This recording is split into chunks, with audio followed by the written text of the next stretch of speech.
Selman el Farisiu një ditë ishte ulur me shokët e tij.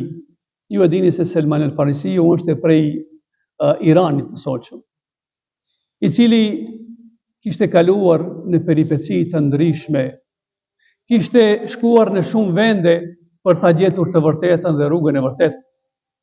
Dhe më në fund kisha ardhur në Medine, që ishte vërtetuar me shenjat e profecisë pejgamberllëkut të Muhamedit alayhi salam, dhe më njëherë kishte pranuar Islamin. E në atë ndenjë, shokët e Muhamedit alayhi salam, çdo njëri prej tyre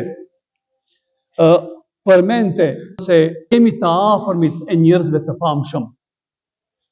E Selmani tha, sa i përket Selmanit, kjo krijesë që e shihni përpara jush, në fillim ka qenë një ujë i dobët. Fundi i tij është shkatrim, ndërsa në trupin tim mbaj papastërtina. Ç'ki është Selmani?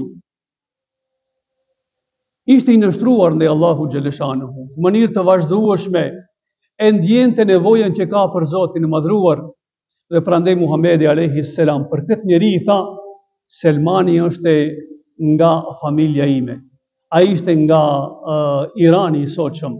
Ai nuk kishte familje në Medine, por zemra e tij ishte e lidhur për Allahun xhaleshanuhu, dhe në sajët e kësaj Muhamedi alayhi salatu wassalam e afroi dhe e konsideronte si antarin e familjes.